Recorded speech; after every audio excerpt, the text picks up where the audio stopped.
बच्चों तुम्हें दिखाए झांकी हिंदुस्तान की, इस मिट्टी से तिलक करो ये धरती है बलिदान की। वंदे मातरम, वंदे मातरम, वंदे मातरम, वंदे मातरम।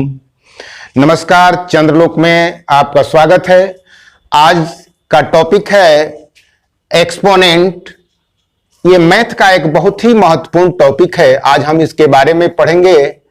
एक्सपोनेंट्स को पावर्स भी कहते हैं, इसे हिंदी में घातांक कहा जाता है। इसकी जरूरत हमें बहुत बड़े बड़े जो नंबर होते हैं उसको रिप्रेजेंट करना हो, या बहुत छोटे छोटे नंबर हैं उसे रिप्रेजेंट करना हो तो इसकी जरूरत पड़ती है, या किसी एक ही नंबर को बार बार हमको लिखना हो तो इसकी जरूरत हमें पड़ती है। जैसे अगर हमें लिखना हो, जैसे लिखना हो 2 इंटू 2 इंटू 2 इंटू 2। अब इस नंबर को चूंकि हमको लिखना है 100 टाइम्स, कैसे लिखेंगे? ये बहुत लंबा है। इसको लिखने का शॉर्ट में तरीका है, इसको हम लोग लिखते हैं 2 टू द पावर 100। उसी प्रकार आप यहां देख रहे हैं बोर्ड पर a into a into a into a up to n times. तो यहां पर a टू द पावर हो गया n। n को हम लोग कहते हैं एक्सपोनेंट। n क्या है? एक्सपोनेंट या पावर या इंडेक्स। और इसको हम लोग कहते हैं बेस, हिंदी में कहते हैं आधार। अब जैसे आपको पूछा जाए कि कोई अगर नंबर है इस तरह से 3 इंटू 3 इंटू 3 इंटू 3 इंटू 3, इसको आप एक्सपोनेंशियल फॉर्म में रिप्रेजेंट कीजिए। तो हम इसको करते ऐसे हैं कि यहां पर इसको काउंट कर लेते हैं कितना बार आया है। 1 2 3 4 5। 3 जो है 5 बार आया है तो इसका पावर हो जाएगा 5। पढ़ेंगे 3 टू द पावर 5, यानी कि 3 का जो घातांक है वो कितना है? 5 है। इस प्रकार से हम लोग एक्सपोनेंशियल फॉर्म में किसी नंबर को जो बार बार लिखा जाता है उसको रिप्रेजेंट करते हैं। या अगर कोई नंबर है, मान लीजिए लिखा हुआ है 27, अब इसको हमको एक्सपोनेंशियल फॉर्म में लिखना है तो हम इसको फैक्टराइज कर देते हैं। तो लिखेंगे 3 इंटू 3 इंटू 3, 3 का 9 या 27। अब इसको आप चूंकि 3 बार आया है तो 3 का पावर 3 हो जाएगा। उसी प्रकार अगर मान लीजिए आपका है 125 तो इसको लिखते हो 5 इंटू 5 इंटू 5। तो ये 5 का पावर कितना हो जाएगा? 3। ये हुआ किसी नंबर को कैसे हम एक्सपोनेंशियल फॉर्म में रिप्रेजेंट करेंगे।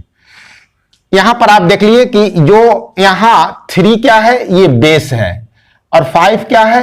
एक्सपोनेंट है। तो जब हम एक्सपोनेंट या पावर के रूप में किसी नंबर को लिखते हैं तो वह एक्सपोनेंशियल फॉर्म कहलाता है। अब इसके अलावे बहुत सारे इससे रिलेटेड कुछ लॉज हैं, कुछ रूल्स हैं जिसे हमें जानना होगा। जैसे फर्स्ट रूल है a to the power m into a to the power n equal to a to the power m plus n। यहां a अगर कोई नंबर है और m n, a और a क्या है? कोई रियल नंबर हो, और m और n कोई इंटीजर है, तो उस केस में जब इसे हम मल्टीप्लाई करते हैं, बीच में मल्टीप्लाई रहेगा तो पावर जो है वो ऐड हो जाता है। इसे एग्जाम्पल से समझें। जैसे मान लीजिए 3 के पावर 5 है और 3 का पावर 7 है, तो यहां पर हम लिखेंगे ये पावर जो है 5 और 7 जो पावर है उसको ऐड कर देते हैं। तो कितना होगा? 3 to the power 12। 3 to the power 12। उसी प्रकार अगर मान लीजिए 5 टू द पावर 2 और 5 टू द पावर 27 है तो इसको हमको क्या लिखेंगे? 5 और पावर को क्या करेंगे? ऐड कर देंगे। कितना हो जाएगा? 5 टू द पावर 29। ये हमेशा आप ध्यान रखें कि इसको कैसे लिखें। तो यह जो बेस होता है, बेस को बड़ा और पावर को छोटा करके लिखें। अब आइए, इसका जो सेकेंड रूल है वो कहता है कि a to the power m divided a to the power n equal to a to the power m minus n। इसको एग्जांपल से समझिए, यानी कि जब डिवाइड होगा और बेस सेम है, जैसे 5 to the power 5 to the power मान लीजिए 7 है और 5 टू द पावर 2 है, तो इसको हम लिखेंगे 5 टू द पावर 7 माइनस 2। अगर बीच में डिवाइड रहेगा तो पावर क्या हो जाएगा, पावर जो है घट जाएगा, माइनस हो जाएगा, तो कितना होगा 5 टू द पावर 5।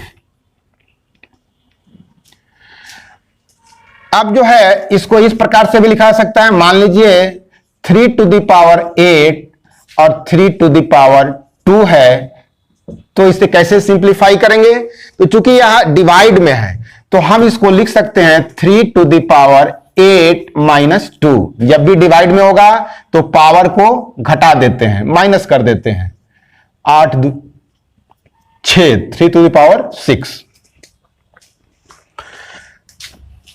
अब आइए, इसका जो थर्ड जो लॉज है वो है a to the power m whole power n equal to a to the power mn।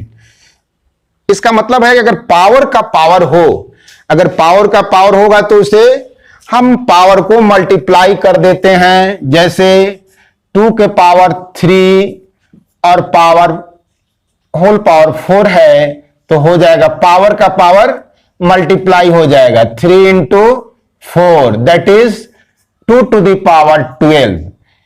Power का पावर होगा तो मल्टीप्लाई हो जाएगा, जैसे मान लीजिए 2 के पावर 3 के पावर 2, फिर इसका पावर अगर 2 है तो क्या होगा 2 to the power 3 into 2 into 2। Power का पावर जितना भी होगा सबको मल्टीप्लाई कर देते हैं, 3 दूना 6 दूना 12, 2 टू द पावर 12। ये बहुत ही आसान है। अब आइए, इसका फोर्थ रूल क्या कहता है। फोर्थ जो है कहता है कि a to the power minus m equal to 1 by a to the power m। अगर पावर जो है नेगेटिव इंटीजर होगा, माइनस में होगा, तो 1 बाई वो a टू द पावर, ये माइनस में क्या होगा, प्लस में हो जाएगा। इसको एग्जांपल से समझिए, जैसे 5 टू द पावर माइनस 7 है, तो इसे हम लिखेंगे 1 by 5 to the power 7, 1 by 5 to the power 7। अगर वह कोई फ्रैक्शन में होगा और उसका पावर अगर इंटीजर है, तो उस केस में जो डिनोमिनेटर होगा, यानी जो नीचे होगा, वह ऊपर चला जाएगा और ऊपर वाला नीचे हो जाएगा। डिनोमिनेटर न्यूमरेटर और न्यूमरेटर डिनोमिनेटर हो जाएगा। देखिए यहां पर b जो है ऊपर चला गया, a नीचे चला गया, यह जो माइनस में है ये प्लस में हो गया। आप ऐसे समझें, 3/2 टू द पावर अगर -3 है तो इसे हम क्या लिखेंगे, 2/3 टू द पावर 3। या अगर 5/7 टू द पावर -1 है तो क्या होगा, 7/5 to the power 1, that is 7/5। अब आइए, जब 6th रूल कहता है कि अगर पावर सेम हो और बेस जो है क्या है, डिफरेंट हो, अलग अलग हो, तो क्या होगा। पावर सेम हो और बेस डिफरेंट हो तो पावर को एक बार लिख देते हैं और जो बेस है उसको आपस में मल्टीप्लाई कर देते हैं। जैसे आप देखिए 2 to the power 3 into 5 to the power 3 हो तो क्या लिखेंगे, यहां देखिए 3 और 3 ये पावर है, ये दोनों सेम है, बेस जो है डिफरेंट है, तो लिखेंगे 2 इंटू 5 और ये पावर हो जाएगा 3, that is 10 to the power 3। Clear हो गया। अगर बेस डिफरेंट पावर सेम तो बेस को मल्टीप्लाई कर दिया।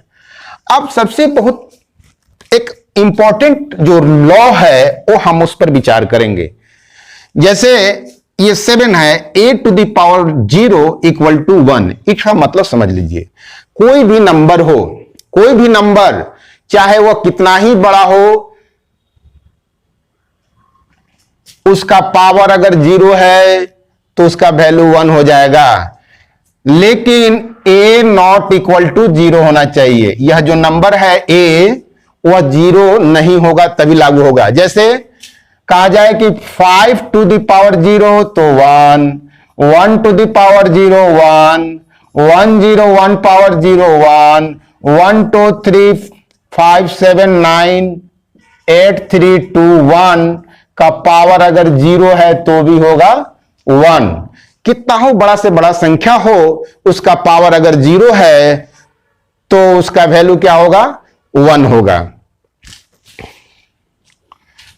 अब आइए कि हम कभी ऐसा होता है कि कोई इक्वेशन इस तरह का है जिसमें बेस जो है सेम है लेकिन पावर जो है डिफरेंट है। बेस सेम है लेकिन पावर डिफरेंट है, तो कहता है कि जो पावर है वह क्या हो जाएगा, इक्वल हो जाएगा। जैसे 2 टू द पावर, अगर 2 टू द पावर x है और 2 टू द पावर 5 है, यहां पर ये बेस सेम है तो इसका पावर जो है क्या हो जाएगा, सेम हो जाएगा। x इक्वल टू 5 लिखेंगे। 2 to the power x equal to 2 to the power 5, तो यहां बेस जो है सेम है तो पावर क्या होगा, सेम हो जाएगा। अब आइए, जब पावर सेम हो तो क्या होगा, जैसे इसको उलट दे, x टू द पावर 2 और 5 टू द पावर 2। यहां देखिए पावर सेम है तो यहां x इक्वल टू क्या हो जाएगा, 5। ये वेरी वेरी इंपॉर्टेंट है, इसकी चर्चा अब और एग्जांपल से हम करेंगे। हम समझते हैं कि लॉज ऑफ एक्सपोनेंट्स आपको क्लियर हो गया होगा। जय हिंद।